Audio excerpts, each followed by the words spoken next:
The Joe Rogan Experience. That's got to be a tough. A lot of people can't pull themselves out of it. A lot of people can't reinvent themselves like that.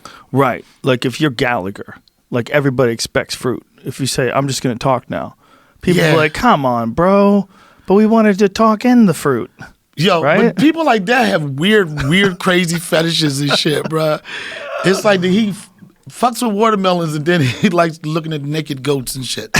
something crazy if you're that wild.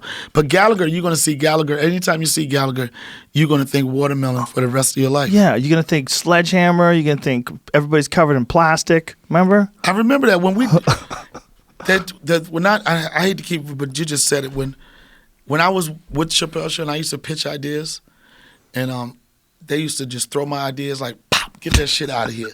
I used to pitch ideas, and then the guy gonna come down, then the dude gonna come, and then somebody gonna have a hat on, right? They're gonna come and they're gonna shoot him, and then he used to be like this, pop!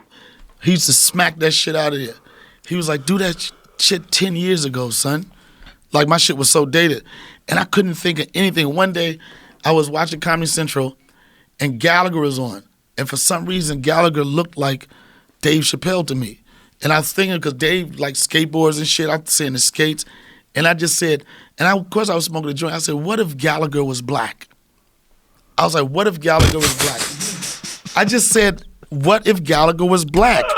That was my pitch line. I said, what if Gallagher was black, right? And then I called Neil Brennan and I said, I got an idea. He said, what, son? I said, Black Gallagher. And bam. Wow. I forgot about this character. Yep. Black Gallagher. Dude, you were on, without a doubt, the greatest sketch show in the history of the world. I mean, it lasted only a little while, but those are the classic sketches. There's some great sketches. It doesn't put anybody's down. I mean, obviously, Saturday Night Live has been around forever. They had a lot of great sketches. But it's hard to beat the Black KKK dude. It's hard to beat that sketch. It's hard to beat that. I don't even know what as an all-time sketch. I don't even know what thought process you got to have to even. Yeah, that was when that sketch is going on. You're watching it, going, "Yo, like, whoa!" It felt like when that sketch dropped, bro. When that sketch dropped, I was like, "Oh shit!"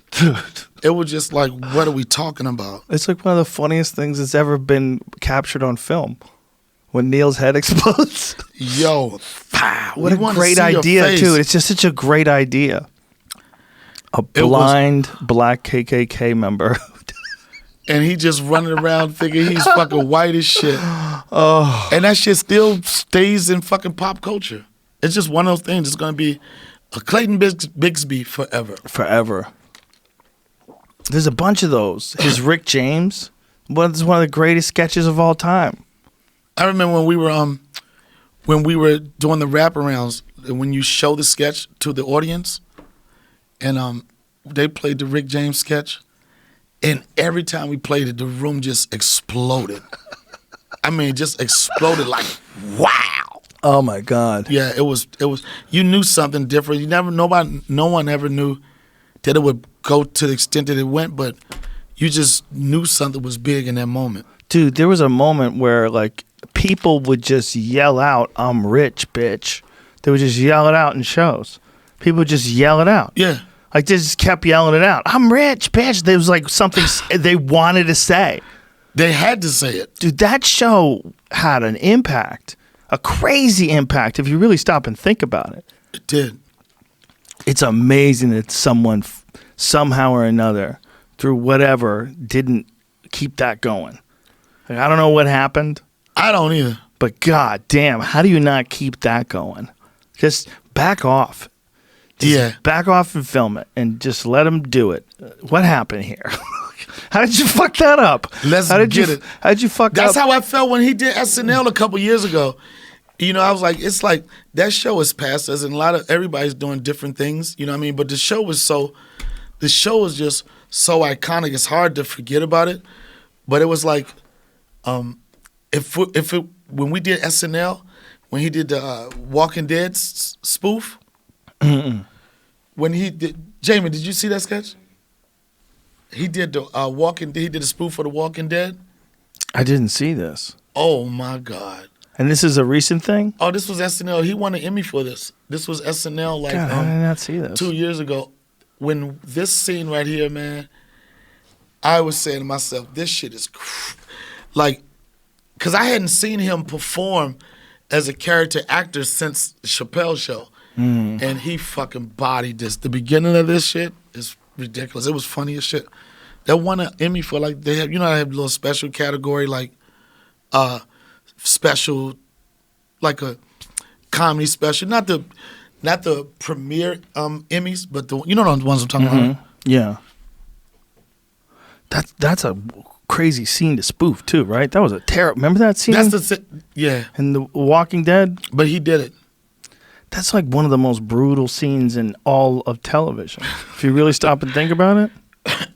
Like, I couldn't believe what they showed. Like when they first episode out too of like the season, right? Right, I think so. They killed off 2 or 3 people. The one dude who what was his name? Glenn. Glenn that they kept hitting in the head, and you could see his eyeball pop out. I'm like, what are we doing See, y'all here? watch that gory shit. I can't fuck with that. I didn't fuck with it after that. I was like, I didn't even know it was existent existent to this. Yeah, but he made that shit funny. That was some funny shit. Yeah. And if it was any glimpse of what it would be, oh man, he killed that, brought that back. It was. Well, you know, I mean, again, when you talk about all-time sketches, shit. It was fun, man. How many episodes did it do all total? I don't know. What would 2.5 years be? I don't know. I would say probably 50 episodes, maybe. Not, if that. 50. Wow, was it that many? It was a lot. And another part, not even the sketches, the music, that would be a fucking dope-ass fucking show just to show the guests. Kanye, young Kanye, Common, Erykah Badu, everybody used to stop through. What a crazy fucking show. Yep. Do you think he's happier doing that or he's happier doing stand-up? I think stand-up, you know, he shares the similar personalities, this similar personality that you share that I share, that Joey Diaz shared, that want to be on stage, want to perform as a stand-up. You know what I mean? Like, I can't speak for him. I don't think it's important for him to be on TV. I think it's important for him to be the best comedian he could be. Right. You know? You know how you feel when you think you working at the top of your game? You just hope everybody acknowledges it at the same time. I think also, too, you know, he did it, and now he doesn't have anybody to answer to. You know, he did it. The show's done. He did it. Yeah. Still, in my opinion, I think it's the greatest sketch comedy show of all time. And then to do the things like, it's hard not to talk about him because, you know, he's what some people consider the greatest to ever do it. You know what I'm saying? And then you have a relationship with that person, you know, you're not exploiting it, but it's just interesting, you know? Like, I've seen his career go to the point where, and this is why I say the last special he did, Sticks and Stones, was so important for comedy because critics and a couple of people were dictating the tone of comedy. It had people second guessing themselves. Right. You know what I mean? I was hearing comedians like, oh, I want to say this, but I don't feel comfortable. I'm like, what the fuck is happening? You got to say what you want to say. Right. You know? And there was a comic, I won't mention their name, but they wrote a critical article about Dave in Sticks and Stones. And the thing that I found interesting was that they were a comedian writing a critical article, which is all fucked up right out the gate. And I feel as a comedian, if you don't know what specials, like the Sticks and Stones special and like with Bill Burr special, what they do for the voice of comedy is saying, this is what we do. That's it. Stop. Yeah. You know? Well, it seems like the expectations, cultural expectations of how we shouldn't talk about things, they're shifting so quickly. And people like demand compliance for you to, you know, behave a certain way. But our profession, we can't this is not a profession to comply in. No, we don't do that. It's also like this move towards compliance. I think we should just be all nicer to each other. I think this compliance is like something that people, because they think they're right, they think they're going to enforce their idea on people, but it's like the worst way to talk to people because Right, they son. immediately It's just resist like, it. be nice. Just be nice. Just be nice. Just be nice. Motherfucker Yes. tell you this, Joe, you probably had this. Why? Oh, why? It's because I'm gay. No, it's because you're an asshole. Yes. No, it has nothing to do Yes. about who dick you suck or Yes, any of that. yes. It's because you're an asshole. You take the asshole out of anything. Yes. The asshole could be in anything. It could be in gay. It could be in white. It could be in anything. Take the asshole out. And you said it. Yo, just what is so hard, Joe, about being nice? What's so hard? We could be better at it.